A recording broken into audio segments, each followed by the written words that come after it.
사랑하는 기도 동역자님, 그동안 평안하셨습니까? 하나님께서 이스라엘 백성들에게 약속의 땅, 가나안 땅으로 들어갈 때에 부탁하신 말씀이 있습니다. 너희가 약속한 땅에 들어가거든 그 땅에 머물고 있는 타국인들, 그 타국인들의 자녀를 여호와 하나님을 경외하며 여호와 하나님의 말씀을 가르치라라고 하는 성경 말씀이 신명기 31장 12절 13절에 적혀 있습니다. 2011년 아랍의 봄 사건을 통해서 테러와 전쟁을 통해서 터키를 중심으로 흩어진 수많은 전쟁 난민들이 있습니다. 그들 가운데 특별히 어린아이들, 그들의 하나님 아버지의 마음이 있고 하나님 아버지의 눈물이 있습니다. 매월 둘째 주 특별히 선교 현장에서 특별한 이슈를 가지고 제가 말씀을 나누고 함께 기도 제목을 나누는 시간입니다. 오늘은 특별히 지난 시리아 난민, 이란, 이라크, 아프간 난민들을 향해서 복음을 전할 뿐만 아니라 특별히 난민 자녀 학교를 통해서 사역한 여러 선교사님들을 모시고 함께 대화하는 시간을 갖도록 하겠습니다. 이세용 선교사님께서 사회를 보시고 특별히 난민 사역을 하신 우리 안디옥의 일회학교를 담당한 우리 박조디 선생님, 가지안텝의 뉴 라이프 새생명 자녀 학교를 했던 안소니아, 그리고 앙카라를 중심으로 현재 아프간 난민들을 향해서 이라크, 이란 난민들을 향해서 빅 드림 난민 자녀 학교를 하시는 우리 김종훈 선생님, 그리고 이집트에서 식탁토버에서 브리지 오브 러브라고 하는 난민 자녀, 시리아 난민 자녀 학교라는 장사라 선생님, 그리고 특별히 난민에 대한 귀한 마음을 가지고 또 함께 헌신하고 있는 우리 캘리포니아 주립대학의 회계학 교수로 계시는 우리 김푸른 집사님을 우리가 모셨습니다. 우리가 이 말씀 가운데, 대화 가운데 하나님 아버지의 눈물, 아버지의 마음을 함께 가슴에 끌어안고 기도하는 시간을 갖기를 소원합니다. 오늘 이렇게 멀리서 함께 해주신 여러 패널리스트들에게 감사드립니다. 오늘은 특별히 중동에서 시작된 우리 난민들, 그리고 난민들의 아이들에 대해서 저희가 한번 얘기를 나누려고 이런 시간을 마련했고요. 특별히 우리 선생님들은 현장에서 난민들을 직접 보시고 만난 그런 경험들을 특별히 아이들에 대해서 우리가 얘기할 수 있어서 여러분을 이 자리에 제가 모시게 되었습니다. 먼저 시간적으로 봐서 사실은 요르단과 터키는 시간대가 같더라고요. 그리고 이집트는 멀리 떨어져 있지 않지만 1시간 차이가 나는, 그래서 제가 멀리 요르단에 계시는 우리 안소니아 선생님 먼저 소개하겠습니다. 안녕하세요. 안녕하세요. 네, 그다음에 터키 안디옥의 우리 박조디 선생님 반갑습니다. 네, 안녕하세요. 앙카라의 우리 김종훈 선생님 안녕하세요. 네, 반갑습니다. 네, 이집트의 우리 장사라 선생님 소개합니다. 안녕하세요. 네, 캘리포니아에 저희와 함께 사역하는 우리 김푸름 선생님 소개합니다. 네, 반갑습니다. 오늘 캘리포니아는 지금 이제 아침 여러분을 만나기 위해서 운전하고 오면서 제 차에 있는 GPS를 보니까 55마일이다. 그런데 제가 73마일로 달리고 있으니까 빨간색으로 73마일이다. 그렇게 나오더라고요. 그러니까 정상 속도는 55마일인데 제가 73마일을 놓으니까 빨간색으로 나오고 조심해라. 이런 경고를 해줘서 제가 속도를 줄이게 됐습니다. 지금 전 세계에 발생되고 있는 난민들은 사실은 전쟁의 결과이죠. 그것이 내전이든 다른 나라와의 전쟁이든 그러한 전쟁으로 발생된 우리 난민들에 대해서 우리 열방에 있는 특별히 예수 공동체가 빨간불로 이렇게 볼 수 있는 기회가 의외로 많지 않습니다. 그냥 사실로 지나가기 때문에 오늘 제가 여러분을 이제 초청해서 우리가 보는 GPS에 빨간불이 들어왔다. 이런 걸 좀 전달할 수 있으면 좋겠다. 그런 생각이 들었습니다. 시리아 난민들을 직접 제일 먼저 경험하신 시리아 국경도시 터키의 안디옥에서 사역하시는 우리 박조디 선생님 얘기를 먼저 듣고 싶습니다. 네, 안녕하세요. 전 터키 안디옥 개신교회를 2007년부터 섬기고 있는 박조디 선교사라고 합니다. 2011년 아랍의 봄에 연잔 성상에서 제일 먼저 시리아 난민이 2만 명이 넘어와서 정착한 곳인 성경 지명의 수리아 안디옥에서 저희가 사역하고 있고 그들을 제일 먼저 접했던 것들이 저희 지역인데요. 사실은 저희는 2007년부터 안디옥에 있었는데 2007년에 시 외곽에 아프간 난민 마을이 있었습니다. 그래서 저희는 난민 사역이 2011년이 아니고 2007년으로 거슬러 가게 됐는데요.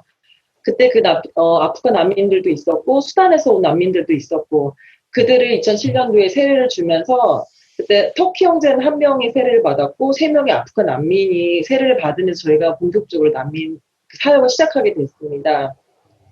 그때에도 사실은 너무 녹록치 않은 사람들을 우리가 보게 됐고 또 그 시 외곽에서 교회에 오는데 많은 핍박들이 있는 것들을 보게 되면서 난민으로 살아가는 것이 다른 타지에서 살아가는 것이 얼마나 힘든지를 그 난민 식구들을 통해서 제일 먼저 알게 됐고 아프간 난민 그 식구들을 통해서 알게 됐고 현재 그들은 호주에서 잘 이렇게 예수님을 믿으며 잘 살고 있습니다. 그렇게 저희가 첫 경험은 아프간 난민들이었고요. 그리고 나서는 이제 시리아 난민들이 들어오게 됐는데 저희는 사실은 난민 사역을 하려고 했던 것이 아니라 아시는 분 아시겠지만 저는 지역 교회로서 교회를 섬기고 있을 때 그렇게 쏟아져 나오는 그 난민들이 교회에 먼저 발걸음을 하게 됐습니다. 그래서 아이들이 오기 시작했고 또 부모들이 아이들을 데리고 오기 시작했고 그러면서 지역 간의 갈등도 있어서 선뜻 저희가 난민 사역을 하지 못하는 그런 또 상황도 있었어요. 하지만 계속 들어오는 교회 도움에 영적으로 육체적으로 많은 것들을 도움을 받기 위해서 오는 그 난민들을 저희가 교회 차원에서 그들을 도울 수밖에 없는 상황이 됐고 그 2014년도에 그 이레학교라고 난민학교를 저희가 교회 안에서 섬기게 됐고 시작하게 됐습니다. 그 아이들 섬기면 참 많은 일들이 있었고 뭐 여기 상황에서 다 말씀 못 드리겠지만 저희가 정말 시리아에서 살진 않았지만 시리아 사람들이 어떤 사람인지 그들의 문화가 어떤지 그리고 정말 난민 그 전쟁의 그 폐해로 그 아이들의 마음과 꿈이 삶이 얼마나 무너졌는지를 그 난민들을 섬기면서 정말 많은 것들을 경험하게 됐고 또 그 하나님이 또 그들을 얼마나 긍휼히 보시는지를 저희가 많이 보게 되었습니다. 그 아이들 섬기면서요. 네. 그 난민들을 섬기기 시작할 때 특별히 지역교회로서 어떤 계획을 가지고 계셨던 것은 아니죠? 네, 그렇지 않았고요. 오히려 난민들이 교회에 오는 거를 지역사회에서는 되게 달가워하지 않았어요. 우리 교인들도 처음에는요. 그렇지만 우리가 그들에게 꼭 빵을 전달해주기보다도 그들에게도 복음이 필요하다는 그런 것들 저희가 같이 인식을 하기 시작하는 그런 하나님의 그 때가 있었던 것 같아요. 그러면서 우리가 본격적으로 지역교회로서 우리 난민들을 섬기자고 교인들을 설득했고 그 교인들의 그 동의 아래에 저희가 난민 사역을 시작하게 됐습니다. 네, 이제 교인들이라고 말씀하셨으니까 이 시간을 함께하는 우리 중보기도자들이 자연스럽게 이제 한국 교인들을 생각하실까봐 그 교인들은 이제 터키인들이다. 제가 이렇게 각별을 해드렸죠. 네, 그렇습니다. 터키인들이. 네, 학교를 시작하는 것이 그렇게 쉬운 일이 아닌데 특별한 어떤 계기가 있으셨나요? 네, 그 제이라 카심이라고 지금은 독일에 가 있는데 그 아이들이 부모와 함께 교회에 오기 시작하면서 그 아이들이 저희 아이들보다 2-3살 정도 더 많은데 주중에는 학교를 갈 수도 없고 어떠한 케어도 받지 못하고 또 시리아에 있으면서 오랜 시간을 학교 교육을 받지 못한 상황으로 저희 교회에 나오게 됐어요. 제가 그 아이들을 데리고 주일학교를 시작하면서 기본적인 알파벳도 쓸 줄 모르고 연필 잡는 법, 뭐 가위 쓰는 법을 하나도 모르는 그런 아이들 상황을 보면서 부족하지만 교회에서 일주일에 3-4번 정도 그 아이들을 모아서 우리가 교육을 시작하자. 그런 취지에서 저희가 작게 교회 안에서 학교를 시작하게 된 겁니다. 그래서 이제 아름아름 그 소문이 나서 부모들이 점심도 제공해주고 그 안에서 뭔가 배우더라 이런 소문이 나기 시작하면서 교회에서 함에도 불구하고 많은 그 시리아 난민들이 아이들을 저희 교회를 보내기 시작했습니다. 시리아 난민들은 대부분이 무슬림이라고 이해하면 맞는 거죠? 네, 그래서 부모들은 대부분은 다 히잡을 쓰고 있었습니다. 네. 그러면 그 오는 아이들의 숫자를 다 받으실 수는 없으셨을 텐데 어느 정도 아이들을 교회가 수용할 수 있었나요? 저희가 제일 많게는 한 40-50명까지 수용을 했었습니다. 네. 아이들이면 어린 아이들일 텐데 선생님들이 더 필요하셨을 것 같아요. 네, 처음에는 저희 교회에 나오는 복음이 열려있는 시리아 난민 선생님들을 저희가 채용을 했고요. 처음에는 발렌티어로 했다가 나중엔 채용을 하게 됐고요. 또 나중에는 이제 선생님들이 많이 필요했을 때는 크리스찬 선생님을 찾기가 참 많이 애먹었던 것 같아요. 네, 그래서 그냥 교회에 나오는 사람 위주로 선생님들이 적던 많던 간에 그 선생님들이 다 아이들을 많이 케어하느라 좀 많이 힘든 시간도 있었습니다. 교회 안에서 교육을 하는 것이 지역 정부와의 갈등도 있을 수 있는데 어려움이 없으셨습니까? 정말 주님의 은혜로 저희 교회는 그 교회 건물 자체가 나라에서 인정된 그런 교회였기 때문에 사실은 사설로 교육 이런 사업들을 하는 것 자체가 사실은 금지였는데 많은 공무원도 왔다 갔지만 교회 안에서 작은 어떤 이렇게 자선단체 같이 하는 행동에 대해서는 좀 눈 감아주고 넘어가는 그런 은혜들이 있었습니다. 네. 한 가지만 제가 이제 더 질문을 드리면 그렇게 해서 지속된 그 일의 학교가 지금 시간이 벌써 꽤 지났는데 네. 지금도 지속이 되고 있는지 그리고 지금은 아이들이 숫자가 어느 정도 됐는지 좀 말씀해 주실 수 있나요? 네, 2주 전에 안 그래도 지금 저희도 온라인, 모든 모임이 금지됐기 때문에 온라인으로 전환을 했고요. 그래서 어린 아이들은 사실 못하고 있었어요. 왜냐하면 온라인으로 하는데 한계가 있었고, 중고등학생 이상들 아이들만 온라인을 계속 진행하고 있었고요. 2주 전에 교회에 한번 저희가 다 모여서 한번 아이들의 근황을 듣고, 또 아이들에게 뭐 마스크를 나눠주는 그런 일들을 했거든요. 그래서 지금 사실은 터키 학교로 간 애들도 되게 많아졌고, 그리고 어린 아이들이나 청년 애들은 또 이렇게 각자의 그 길을 간 애들이 사실 되게 많아요.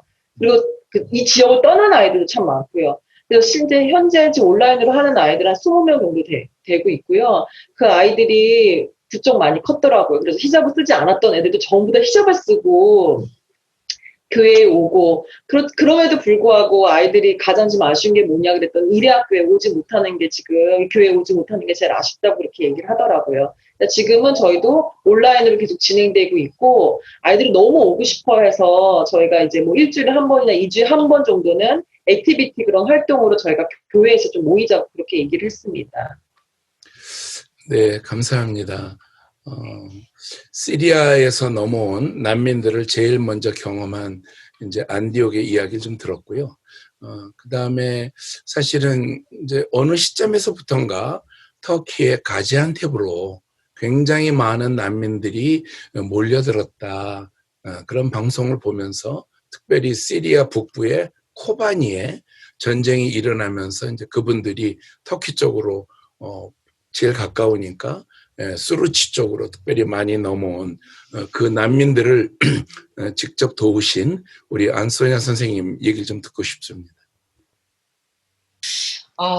난민들이 실은 저는 안테베에서 교회 개척하다가 지금 요르단에서 아랍어를 읽기 쓰기 끝나고 이제 간단한 현재형 할 수, 과거형 할 수 있는 안소냐입니다. 지금 시리아 난민 얘기를 하니까 실은 가지안텝에 저희가 교회 개척을 위해서 떠났는데 2011년도에 실은 가지안텝에 그 아랍 스프링이 있으면서 실은 그 미국의 뉴요커라는 잡지에 보니까 알레포에 있던 많은 부자들은 한 70% 이상이 먼저 인프라스트럭처를 다 옮겼더라고요. 아랍 스프링이 일어나면서 그 잡지에 의하면. 그러면서 2차로 그 케미컬 그 웨폰 얘기가 막 나올 때 굉장히 많이 몰려들었어요. 그때가 세컨 웨이브라고 저희는 생각하고 안테베. 그리고 세 번째는 이제 다이시, 이제 ISS가 몰려오면서 정말 많은 그 난민들이 몰려왔는데 실제로 제가 이렇게 생각해보면 난민 학교를 할 수 있었던 그 가장 큰 이유 중에 하나가 저희가 교회가 위치했던 곳이 그 미국 선교사님들이 세워놓은 그 병원이 있는데 그곳에 저희 교회가 있었어요. 그러니까 굉장히 그 교회를 이사 갈 때 이해를 못했던 그런 장소인데 그곳에 이사를 가면서 그곳에 너무나 많은 난민들이 몰려 들어왔어요. 특별히 아랍 난민들, 맨비지 뭐 이런 곳에서 온 사람들. 그러다가 나중에 코바니 사건이 생기면서 아프린에서 넘어오고 또 코바니에서 넘어오면서 이제 그 많은 그런 정착촌들이 많이 생기면서 저희가 난민학교를 시작하게 됐는데 난민학교를 시작하면서 저는 터키에 콜린이 있었기 때문에 시리아 난민 사역한다 그런 것이 실제로 쉽지 않았어요. 그런 어떤 생각을 바꾸는 것 자체가 굉장히 시간이 오래 걸렸고 그리고 기도를 하면서도 하나님에게 맞는 것인지 그 교회를 난민이 들어올 때 정말 이걸 해야 되는 건지 근데 어떤 그런 필요에 의해서 우리가 난민 사역을 하게 됐고 두 번째는 아이들이 학교를 갈 수 없고 그리고 가지안텝 자체가 어떤 공장 그 지역이잖아요. 그러니까 터키에서 두 번째로 큰 산업 도시이기 때문에 너무나 많은 아이들이 공장의 그 싼 노동 인력으로 다 불려가는 거예요. 그러니까 뭐 10불 받고 한 10시간 이상 일하고 그리고 또 하나는 너무 고급 인력이 많은데 이것을 도와줄 어떤 그런 상황도 안 되고 그래서 저희가 교회에서 일단 그 알만지라고 그 예수를 믿게 돼서 넘어온 그 아프린에서 그 형제하고 같이 그 집에서 아랍 교회를 시작을 하면서 우리 그럼 학교를 하자. 그래서 교회에서 이제 그 독일 자매와 학교를 시작하면서 또 너무 디맨드가 많아서 그래서 이제 쿠르드 사람들이 몰려 사는 준데레시, 아프린에서 너무나 많은 그 쿠르드 난민들 그리고 또 2014년도에 그 다이시 때문에 ISS 때문에 넘어온 그 아랍 난민들을 위해서 귤루제에 그 맨비지와 코바니에서 넘어온 그 학생들을 위해서 저희가 학교를 시작하게 되었어요. 근데 저는 이것이 가장 기뻤던 게 우리 조디 선생님 얘기한 것처럼 실제로 난민들을 도우면서 이렇게 기쁨도 있지만 또 하나 두려움은 뭐냐면 터키에는 그 엔타이 컨버전 로가 있잖아요. 그러니까 18살 이전의 아이들은 복음을 전할 수 없는 그런 로가 있기 때문에 우리들에게 가장 좀 갈급했던 것이 정말 어린애들을 도울 수 없나. 이 세계관이 다 이렇게 딱 짜여져 있는 사람들을 복음을 전하면서 그 이슬람의 굴레와 서로를 감시하는 그런 공동체에서 나오지 못하는 그 성인들을 돕는 것보다 어린애들을 도울 수 없는 그런 갈급함이 있었는데 이런 시리아 난민이라는 어떤 이런 하나님이 주신 너무나 큰 복을 우리가 어떻게 생각하면 좀 할 수 있었다는 그런 특권이었던 것 같아요. 너무 감사하죠. 정말 그 고급 인력들, 뭐 수잔, 니달, 뭐 하나 이런 사람들이 정말 너무나 높은 교육 수준을 가지고 일할 수 없는 그런 상황을 공급을 하고 그리고 또 난민 아이들이 갖는 그 특성들이 있잖아요. 그 특성 뭐 나중에 얘기할 수 있겠지만 그런 것들을 도울 수 있었다는 그 자체가 실은 어려운 상황이었는데 되게 감사했던 것 같아요. 네. 네, 선생님이 안텝, 가지안텝 이렇게 말을 하시니까 이게 다른 도시인가 듣는 분들 그러실 수 있을 것 같아서 이제 그게 같은 도시라는 말씀을 제가 드리고요. 지금 말씀하신 곳에 3군데에서 이제 학교를 진행하시는 것으로 지금 이해가 되잖아요.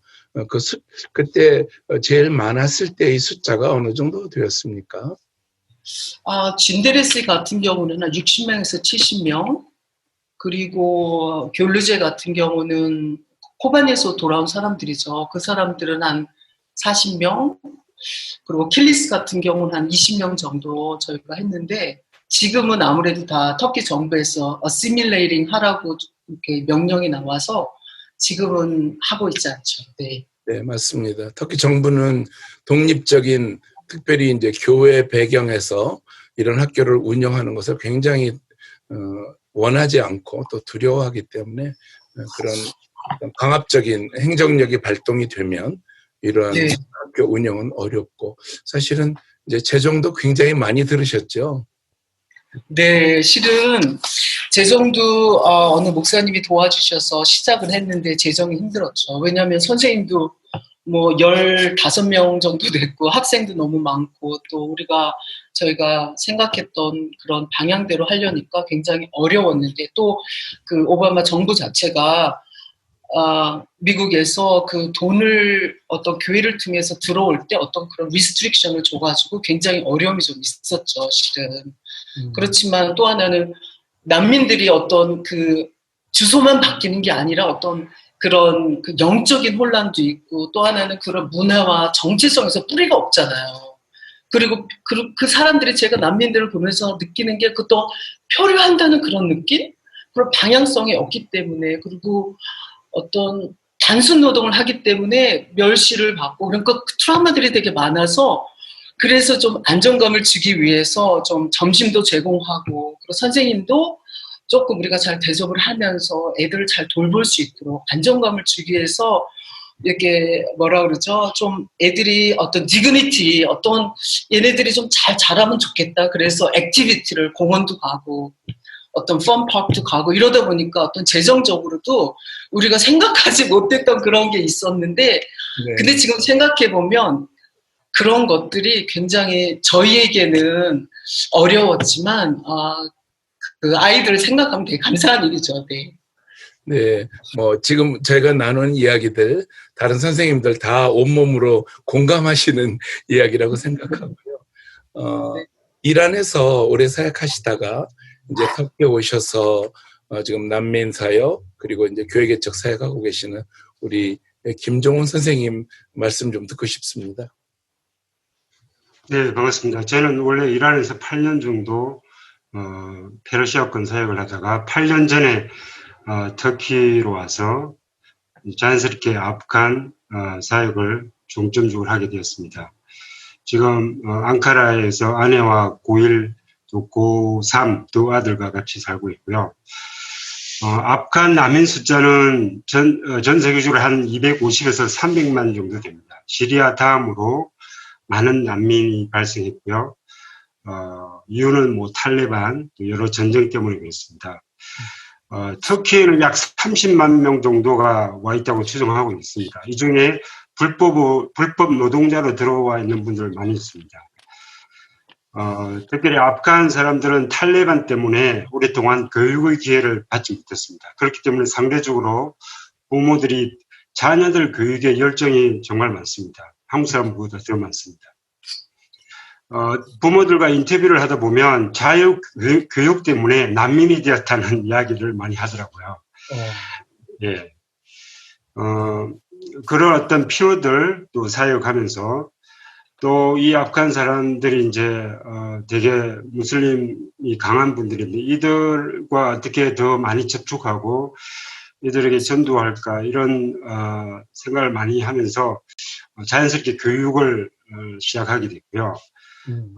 4년 전에 찾아가는 영어 교실을 해가지고 저희 앙카르 근처 작은 도시에 저희가 두 사람 정도 이제 가정을 방문해서 영어를 좀 가르쳤습니다. 몇 개월. 근데 이제 같이 저를 도와주시던 어떤 시니어 사역자 한 분이 뇌출혈로 돌아가시게 되었어요. 그러면서 이제 저희 그 활동도 이제 없어지게 됐던 거죠.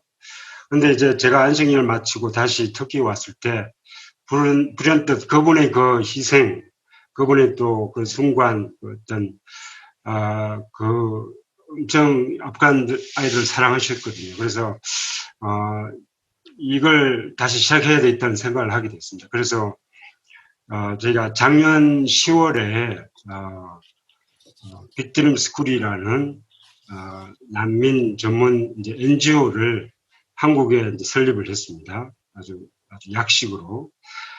그래서 이제 본격적으로 빅드림 스쿨이라는 이름으로 저희가 학교를 시작했는데, 사실 학교라기보다는 방과 후 교실 같은 거죠. 예, 그래서 저희도 터키 정부가 민감하기 때문에 클럽이라고 그러고, 애들한테도 이건 학교 아니라 클럽이다, 클럽이라 그러잖아요. 그래서 영어를 배우는 하나의 클럽으로 생각하고 와라. 또 학교에서 주로 이제 교회에서 저희도 하고 있습니다. 그래서 지금까지 감사하게 터키 정부에 그렇게 저희가 또 두각을 나타내지 않고, 또 아무래도 시리아보다는 아프간 사람들은 덜 정부의 주목을 받기 때문에 지금까지 문제는 없었습니다. 그렇게 해서 운영을 하고 있고요. 여러 학교들이 생겼다가 없어지기도 하고, 교사가 또 있다가 또 그리스로 가면 학교가 없어지고, 그래서 여러 어떤 변동들이 참 많더라고요. 그렇지만 감사하게도 지금 약 10개 정도의 학교가 유지가 되고 있습니다. 여러 도시에 다양하게 생겼다 없어지고 하면서 평균 10개 정도가 진행되고 있고요. 주로 일주일에 한 번, 작게는 한 번, 많게는 3번까지 한 2시간씩 그렇게 주로 영어를 가르칩니다. 그리고 올해 3월에 미술을 도입을 했어요. 그래서 미술은 치료를 또, 미술 치료하는 게 있잖아요. 그래서 미술을 통해서 애들이 그 아트 감각을 좀 세울 수 있도록. 영어를 한 이유는 영어를 통해서 아이들이 정말 이제 국제화가 된 거잖아요. 그래서 영어를 꼭 배워야 미래가 열리니까, 그래서 영어를 가르치고 있고, 페르시아권 애들은 영어에 대한 언사가 좀 있는 것 같아요. 발음도 좋고, 그래서 영어를 주로 가르치고 있습니다. 지금 한 1년 등록 학생은 한 500에서 600명 정도 되고요. 그래서 평균, 왜냐하면 이제 졸업을 하고 나가는 애들이 있기 때문에 평균 저희가 5월 달에 계산해 보니까 한 350명 정도가 저희 여러 다양한 그 클래스에서 수업을 받고 있습니다. 그렇게 해서 진행하고 있고, 네, 미술 수업은 저희가 따로 미술을 가르치기는 쉽지 않거든요. 그래서 미술은 100% 온라인입니다. 그래서 온라인에 저희가 온라인 코스를 개발하고, 거기다가 동영상을 올려서 아이들이 등록을 하고 가서 거기서 이제 미술을 보면서 자기들 그리고, 그린 걸 동영상을 찍어가지고 그 그림을 찍어서 모바일로 업로드를 해요. 그럼 우리 미술교사가 그걸 채점을 하는 그런 약간의 완전 다이렉트는 아니지만 그래도 학생들 관리를 할 수 있도록 그렇게 하고 있는데, 생각보다 그렇게 잘 순조롭게 이루어지지는 않는 것 같아요. 등록은 한 250명 정도 했어요. 근데 실제로 액티비티 한 애들 한 10%밖에 안 되는 것 같아요. 그래서 미술학교는 뭔가 새로운 좀 변화가 필요하다, 그런 고민을 하고 있습니다. 예. 거의 5분 다 됐죠? 아닌가요? 예. 네.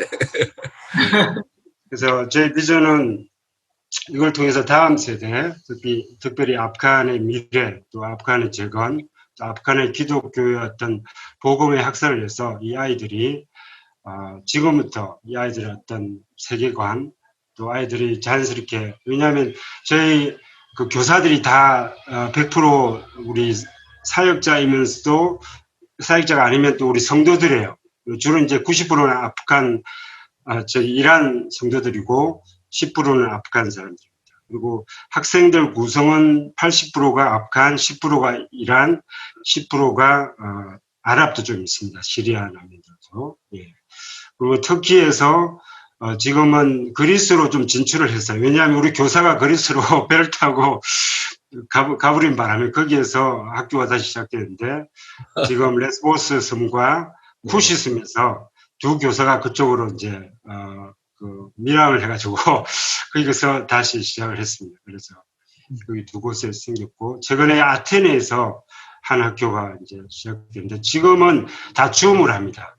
줌으로 하다 보니까 전에는 교회가 있어야 이게 학교가 되는데, 지금은 건물이 필요 없고 줌만 열면 되잖아요. 그래서 새로운 학교들이 더 빠르게 좀 열리고 있어요. 그래서 줌이 사실은 비대면에서 약점이 많지만 새로운 학교를 만드는 데는 훨씬 더 효과적입니다. 네. 그리고 비용도 작게 들고, 왜냐하면 교사 비용만 들지 나머지는 들어가는 게 없잖아요. 그래서 1인당 교사 학생 투자 비용도 적은 편입니다. 예. 이 정도 설명을 마치도록 하겠습니다. 감사합니다. 네. 저희가 들은 이야기는 제가 이제 종합해서 다시 한번 우리가 얘기 나누기로 하고, 우리 이집트의 장사라 선생님 오래 기다리셨는데, 이집트 얘기 좀 나눠주시고, 네. 가역 소개해 주세요. 네, 안녕하세요. 저는 이집트에 있는 장사라입니다. 저는 이제 이집트가 첫 선교지이자 여기 온 지 4년 정도 되었고요. 이제 다른 분들 보니까 마치 대선배님들을 뵙는 듯한, 네, 이렇게 함께 대화하는 것만으로도 굉장히 많이 격려가 되고 또 동기부여가 되는 것 같습니다. 이집트에 오게 된 시리아 난민들에 대해서 간단히 설명을 드리면, 아무래도 같은 아랍어권이기 때문에 이집트로 온 시리아 난민들이 꽤 있는 것 같고요. 또 이집트에서는 난민 등록을 하면은 공립학교에 다닐 수 있도록 정부에서 허락을 해줍니다. 그런 이유로 이제 시리아 난민들이 이집트에 오게 되는데, 통계상으로 등록이 된 수치는 12만 정도를 예상하고 있고, 하지만 이제 불법적으로 또 와 있는 난민들을 포함하면 30에서 많게는 50만 정도까지 와 있을 것이라고 추정을 하고 있고요. 시리아에서 이집트로 오기 위해서는 사실 이게 굉장히 먼 여정을 거쳐서 오게 되는데, 이제 시리아 인근 국가에서 우선 수단으로 이동을 해요. 이집트 바로 아래에 있는 수단이라는 나라까지 이동을 한 이후에 수단에서 육로로 걸어서 또는 트럭을 타고 여러 이제 운송 수단을 통해서 이집트에 도착을 하게 되는데요. 저희가 난민 방과후 학교로 섬기고 있는 시타악토버라는 도시에 특히 이 시리안들이 모여 살고 있는데, 그 중에 이제 베이트 아일라라고 아랍어로는 이제 가족의 집이라는 뜻인데, 그 작은 마을에서 저희가 아이들을 섬기고 있고요. 이 마을은 정부에서 임대주택처럼 난민들에게 저렴하게 이제 렌트를 해주고 있어요. 그래서 사실 다른 나라에 비하면 환경은 조금 좋다고 할 수도 있습니다. 하지만 이제 아이들의 트라우마는 사실 어느 나라나 비슷할 수밖에 없을 거라고 생각이 드는데요. 먼저 뭐 가족의 죽음을 경험한 아이들도 있고 전쟁의 트라우마가 심하다 보니까 저희가 이제 뭐 미술 활동을 하거나 하면 아이들이 자기들이 겪었던 이야기들에 대해서 그리거나 막 이렇게 울분을 표하면서 이야기하기도 하고요. 또 이제 온 지 얼마 안 된 아이들 중에는 대소변을 가리지 못하거나 8살인데도 그 트라우마로 인해서 화장실을 가지 못하고 바지에 실수를 하거나 또는 말을 잘 하지 못하는 그런 아이들도 있었어요. 저희 학교에 오는 아이들 중에서. 그리고 이제 멀리서 브로커를 통해서 비용을 많이 내고 오다 보니까 가족들이 다 같이 오지 못하고 아버지와 아들만 와 있다던가 이렇게 일부만 오다 보니까 작은 한 집에서 여러 가족이 생활을 하기도 하더라고요. 이제 그러다 보니까 아이들이 방치될 뿐만 아니라 여자 아이들 같은 경우에는 성추행이나 성폭행의 문제들도 있었고 또 조혼으로 이제 몰리는 아이들도 많이 있었어요.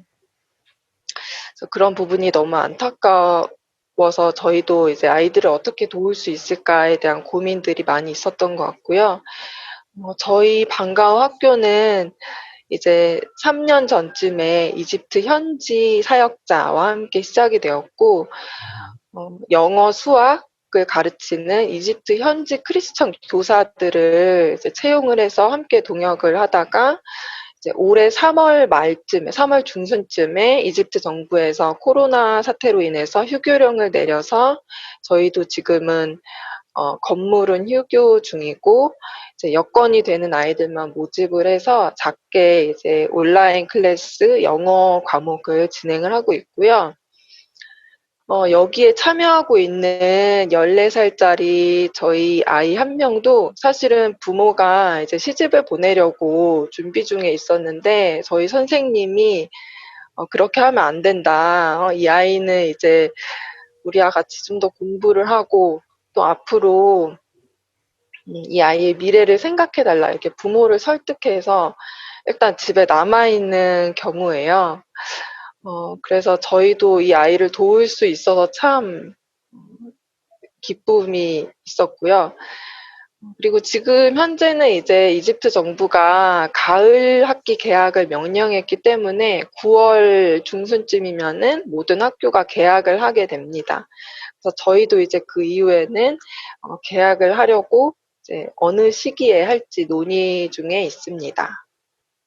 네, 그 방과 후 학교 이제 아이들이 정식 교육은 아니지만 영어와 또 수학을 배우는 그 학교 저도 방문해서 이제 그 아이들의 얼굴이 이렇게 떠오르긴 하는데요. 이제 그 공간 자체가 크지 않아서 많은 아이들이 오고 싶지만 받을 수 없으셨잖아요.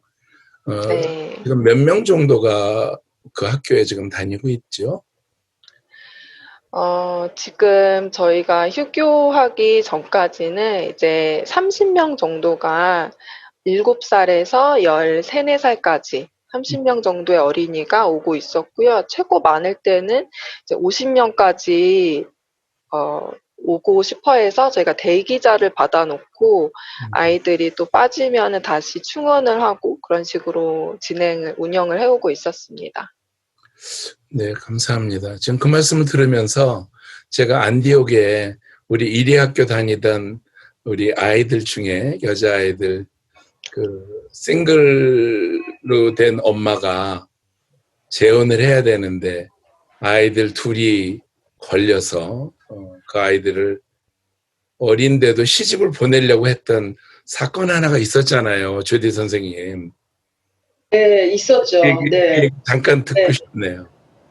네, 저희 학교에 온 아이였는데 쌍둥이였거든요. 그 엄마가 이제 아이 5을 키우고 있었는데 쌍둥이 딸이 있고 그 밑에 또 쌍둥이고 또 아들이 이렇게 있었는데 저희 학교 온 지 얼마 안 됐는데 아이들이 이제 새로 반지를 끼고 있는 거예요. 그래서 그 엄마가 이제 아이를 빨리 시집 보내려고 그 아이가 12살인가 13살 정도 됐는데 그래서 그 아이들이 계속 학교를 안 다니고 있는 상태에서 엄마가 빨리 시집 보내려고 하니까 자기도 좋다고 반지를 끼고 있었고 이제 그 엄마도 다른 거 다 필요 없으니까 얘 반지만 끼우고 그냥 데려가라고 막 계속 그런 상황이었는데 이리 학교를 오게 됐고 알게 되면서 이 아이가 나 이제 결혼하고 싶지 않다고 나 여기 학교 계속 다니고 싶고 더 배우고 싶다고 그러니까 아이들이랑 이제 뛰어놀고 싶은 그러니까 자기 나이에 맞는 그런 걸 경험하게 된 거죠.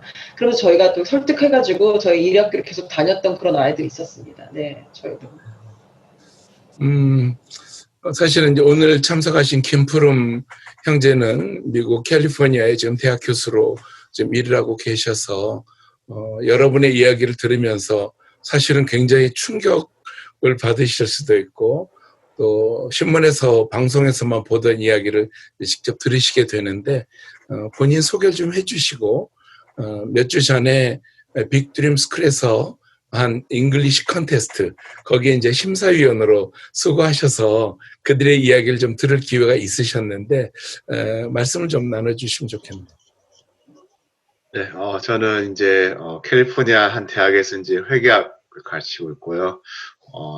이제 너무 감사하게도 이제 그 빅드림 스쿨의 초청으로 이제 영어 스피치 대회에 제가 이제 심사위원으로 참가를 하게 되었는데 저는 너무 참가해서 너무 좋았고 감사하더라고요. 일단 저 같은 경우는 이제 난민 사역을 위해 이제 기도한 지는 한 3, 4년 정도 됐는데 제가 이제 소식지나 유튜브 아니면 뭐 페이스북에 있는 걸로 읽던 거를 이제 직접 난민들이 자신들의 삶을 영어로 표현하는데 비록 2, 3분이지만 참 많은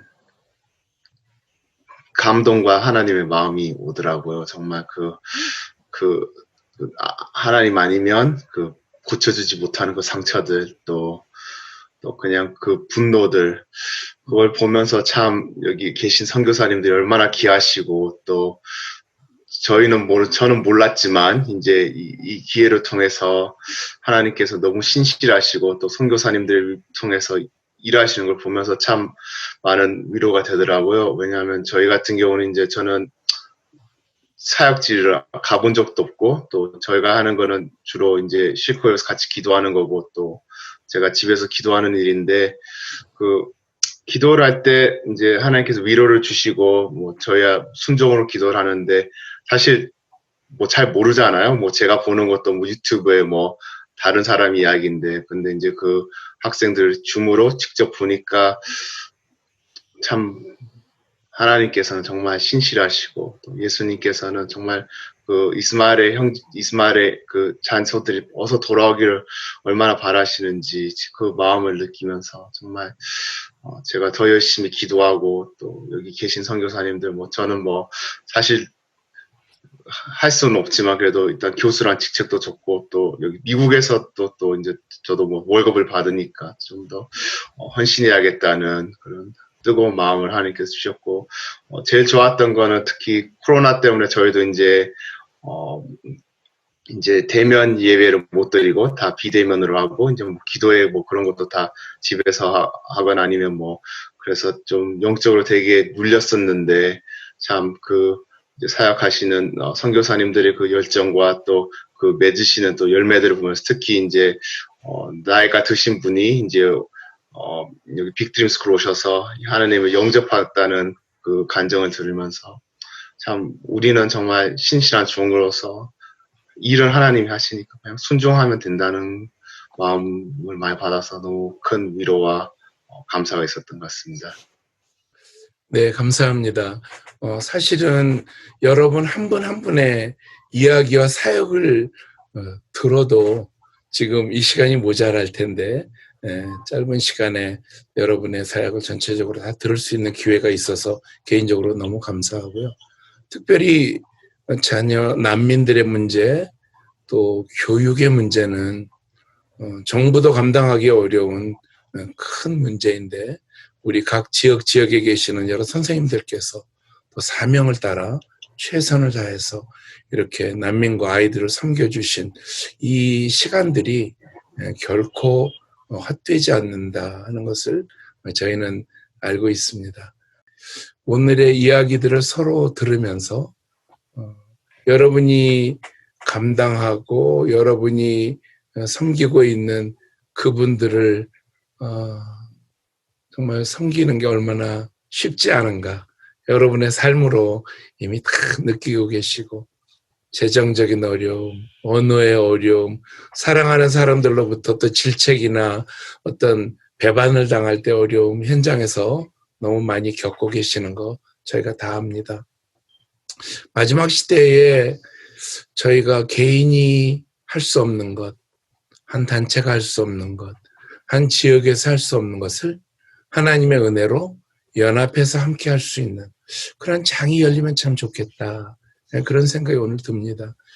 여러분 지역에서 안 될 것 같다고 생각하는 그 어려움들을 우리가 함께 나눔을 통해서, 또 이 온라인 기도에 함께 하시는 우리 여러 중보 기도자들과 지역교회 지도자들이 그 고민을 마음에 품고 함께 그 일을 섬기고 함께 애를 쓸 수 있는 그런 기회가 열리기를 제가 기도하겠고요.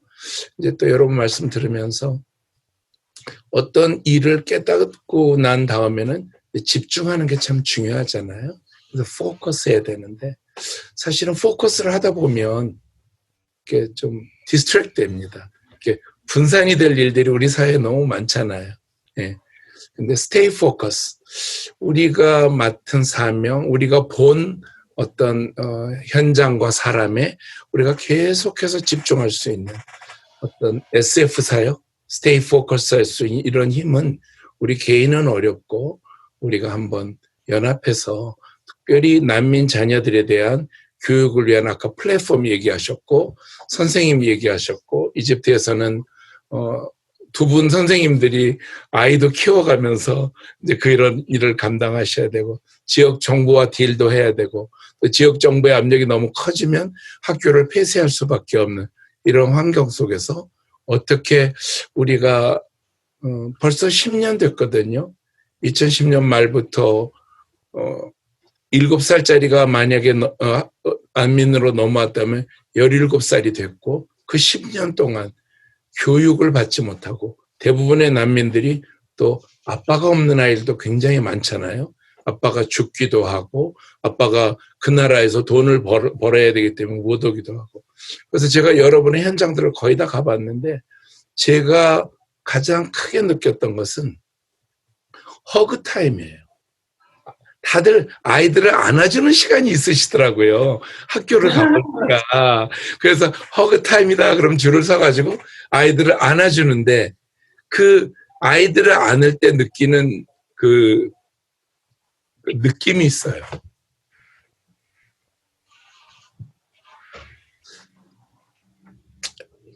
이 아이들이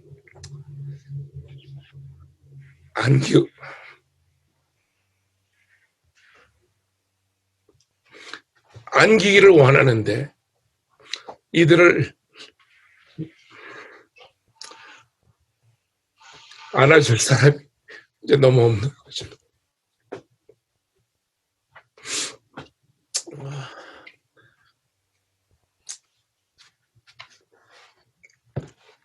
이제 우리가 오늘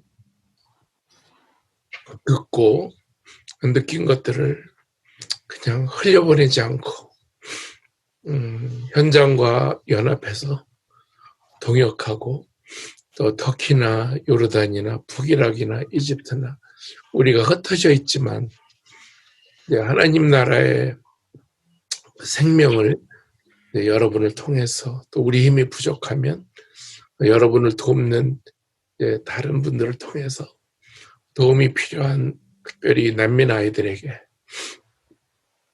하나님의 은혜와 하나님의 그 긍휼하심과 그분의 신실하심이 흘러갈 수 있으면 얼마나 좋을까 그런 마음이 오늘 들었습니다. 이제 오늘 여러분이 나눠주신 이야기들을 우리가 중보기도자들과 함께 기도하면서 우리가 신실하신 하나님을 의지하고 그분이 여러분을 도우시고 또 우리 난민 아이들에게 영원한 소망이 되시는 그러한 일들이 속히 일어날 수 있도록 저희가 함께 기도하고 함께 최선을 다하는 그런 시간들이 올 수 있으면 좋겠습니다. 우리 서로 한번 격려하시고 수고했다고 계속 수고하자고 우리 한번 하시면서 오늘 시간 마무리하도록 하겠습니다. 너무 많이 수고하셨고요. 또 각자 그냥 편안하게 다니셨습니다. 힘내시고.